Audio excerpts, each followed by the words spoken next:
नमस्कार दोस्तों झारखंड विधानसभा चुनावों के लिए बीजेपी के स्टार प्रचारकों की लिस्ट आ गई है। इस लिस्ट में 40 लोगों के नाम हैं जो भाजपा के लिए वोट मांगेंगे। सबसे पहला नाम प्रधानमंत्री नरेंद्र मोदी का है। इसके बाद दूसरा नाम जेपी नड्डा का है जो कि केंद्रीय मंत्री भी हैं, और तीसरा नाम है राजनाथ सिंह का, लखनऊ से सांसद हैं और इसके अलावा रक्षा मंत्री हैं। चौथा नाम अमित शाह का, जो कि नरेंद्र मोदी के राइट हैंड भी कहे जाते हैं, गुजरात लॉबी से आते हैं ये और केंद्रीय मंत्री भी हैं ये। पांचवा नाम नितिन गडकरी का है। छठवां नाम शिवराज सिंह चौहान का है जो कि फिलहाल झारखंड में प्रभारी भी हैं बीजेपी की तरफ से। इसके बाद हेमंत बिस्वा शर्मा जो कि सह प्रभारी हैं झारखंड में बीजेपी की तरफ से। दोस्तों इसके बाद नाम सामने आता है बाबूलाल मरांडी का, जिनके कंधों पर झारखंड में बीजेपी को चुनाव जितवाने की जिम्मेदारी है। इसके बाद नाम अमर कुमार बौरी का सामने आता है।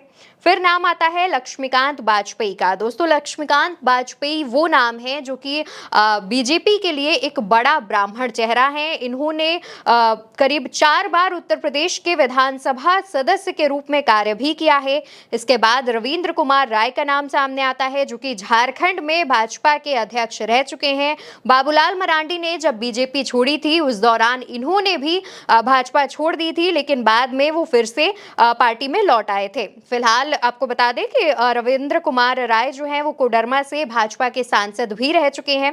इसके बाद नाम सामने आता है धर्मेंद्र प्रधान का, केंद्रीय मंत्री हैं और साथ ही हरियाणा में बीजेपी ने इन्हें प्रभारी बनाया था। इनके कंधों पर हरियाणा चुनाव की जिम्मेदारी थी, जिसके बाद हरियाणा चुनाव बीजेपी जीत गई थी। तो बीजेपी को ऐसा लगता है कि इनको अगर हम स्टार प्रचारक बनाएंगे, ये आकर के झारखंड में प्रचार प्रसार करेंगे, तो बीजेपी को उम्मीद है कि शायद वो यहाँ पर भी जीत सकती है। इसके बाद जो नाम सामने आता है वो है मुख्यमंत्री योगी आदित्यनाथ का, जो कि उत्तर प्रदेश के मुख्यमंत्री हैं। काफी कद्दावर नेता भी कहे जाते हैं और राज्यों में जहां भी चुनाव होता है बीजेपी की तरफ से वो जरूर जाते हैं, वहां पर रैलियां करते हैं, प्रचार प्रसार करते हैं। इसके अलावा नाम सामने आता है मोहन यादव का, मध्य प्रदेश के सीएम है ये। स्मृति ईरानी का नाम सामने आता है, ये भी बीजेपी की एक नेता है। नाम सामने आता है नायब सिंह सैनी का, जो कि हरियाणा में बीजेपी के मुख्यमंत्री हैं। इस बार भी जो बीजेपी की सरकार हरियाणा में बनी है उसमें भी इन्हें मुख्यमंत्री बनाया गया है। इसके बाद जो नाम है वो मोहन चरण मांझी का नाम सामने आता है। दोस्तों मोहन चरण मांझी उड़ीसा के मुख्यमंत्री हैं। उड़ीसा में बीजेपी ने क्लीन स्वीप किया था, उसके बाद उन्होंने इन पर भरोसा जताते हुए मोहन चरण मांझी को मुख्यमंत्री बनाया था। दोस्तों इसके बाद विष्णुदेव साय का नाम सामने आता है जो कि छत्तीसगढ़ में बीजेपी के मुख्यमंत्री हैं। दोस्तों इसके बाद अर्जुन मुंडा का नाम सामने आता है जो कि राज्य में जो है झारखंड की राजनीति में आदिवासी चेहरा है, राज्य के दूसरे मुख्यमंत्री रह चुके हैं और साथ ही कद्दावर नेता भी माने जाते हैं। फिलहाल ये बीजेपी में है और इनकी पत्नी इस बार बीजेपी के टिकट पर चुनाव लड़ रही है। इसके बाद दोस्तों नित्यानंद राय का नाम सामने आता है। नित्यानंद राय केंद्रीय मंत्री हैं, अमित शाह के करीबी नेता माने जाते हैं। नित्यानंद राय के बाद दोस्तों जो नाम सामने आ रहा है वो केशव प्रसाद मौर्य का है, जो कि उत्तर प्रदेश में डिप्टी सीएम है। इसके बाद सम्राट चौधरी बिहार में डिप्टी सीएम है। अन्नपूर्णा देवी, संजय सेठ, नागेंद्र नाथ त्रिपाठी, कामवीर सिंह, ये तमाम दोस्तों वो नाम हैं जो कि झारखंड की राजनीति में बड़ा चेहरा है। इसके अलावा बीजेपी के कद्दावर नेता कहे जाते हैं। और जो अब नाम सामने आ रहा है दोस्तों वो चंपई सोरेन का नाम है। चंपई सोरेन जेएमएम के काफी बड़े दिग्गज कद्दावर नेता माने जाते थे, लेकिन जब हेमंत सोरेन जेल गए तब इन्हें मुख्यमंत्री की कुर्सी पे बैठाया गया। हेमंत सोरेन जेल से बाहर आए, उन्हें मुख्यमंत्री की कुर्सी जब वापस देनी थी तब इन्होंने कुर्सी का लालच करते हुए जेएमएम छोड़कर बीजेपी में शामिल हो गए हैं।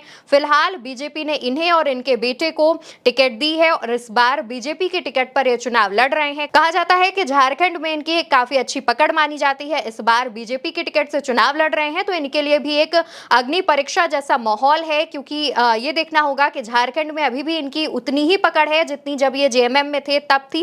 फिलहाल ये तो चुनाव नतीजों में पता चलेगा। दोस्तों कई लोगों के नाम है, 40 लोगों के जो नाम है वो इस लिस्ट में शामिल हैं। इसमें शुभेंदु अधिकारी जो है वो पश्चिम बंगाल से भाजपा विधायक और विपक्ष के जो नेता हैं वो भी हैं, इनका नाम भी दिया गया है। इनके नाम कई बार ये भी कहा जाता है कि ये ममता सरकार पर काफी हमलावर रहते हैं। दोस्तों ये जो 40 लोगों के नाम थे इनमें से ये कुछ अहम नाम थे जो कि झारखंड में चुनाव प्रचार करने के लिए आएंगे, लेकिन बीजेपी की इस लिस्ट में एक ऐसी चीज है जो गौर करने वाली है। सबसे पहले तो आप एक बार पूरी लिस्ट देख लीजिए। इस लिस्ट में 15वें नंबर पर एक नाम है वो नाम है स्मृति ईरानी का। दोस्तों, ये वही स्मृति ईरानी है जो खुद लोकसभा चुनाव में अपनी सीट नहीं बचा पाई थी।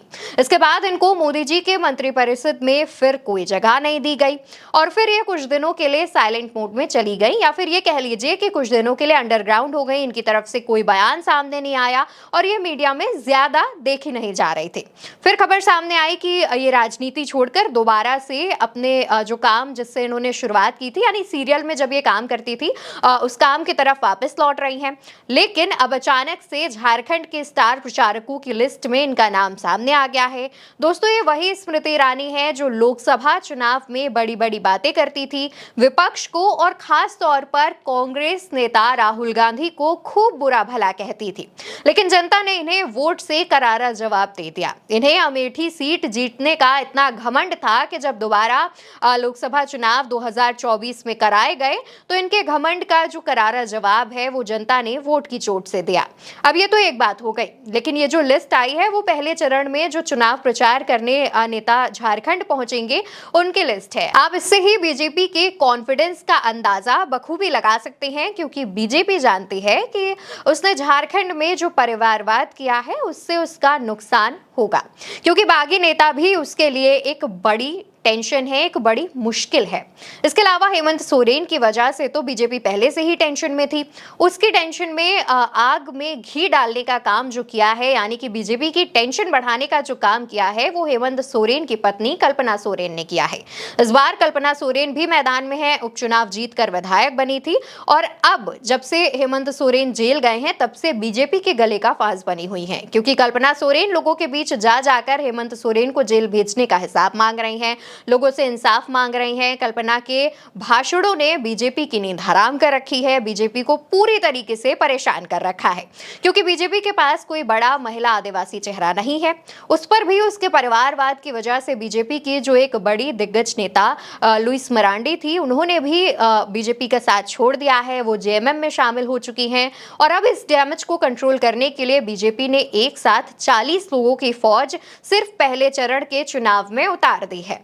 अब देखने वाली बात तो यह है दोस्तों कि बीजेपी की ये 40 लोगों की फौज झारखंड में पहले चरण के चुनाव में कितना कमाल दिखा पाएगी, क्योंकि जो राजनीतिक जानकार है उनका तो ये भी कहना है कि पहले चरण की सीटों पर जो चुनाव होना है उससे ये साफ हो जाएगा कि बीजेपी या फिर जेएमएम कौन बढ़त बना रहा है, कौन सरकार बना रहा है। लेकिन नतीजे 23 नवंबर को सामने आएंगे। 23 नवंबर को ये साफ हो जाएगा कि जेएमएम या बीजेपी, जनता जो है वो किसे सरकार चुनती है, किसे सत्ता देती है, मुख्यमंत्री की कुर्सी किसके पास जाएगी। फिलहाल इस जो बीजेपी की ये 40 लोगों की लिस्ट आई है, इस खबर पर, इस जानकारी पर आपकी जो भी राय हो कमेंट बॉक्स में जरूर बताइएगा। मेरा नाम है अवंतिका अवस्थी, खबरें बताते हुए एकदम सच्ची। अभी चलते हैं, नमस्कार।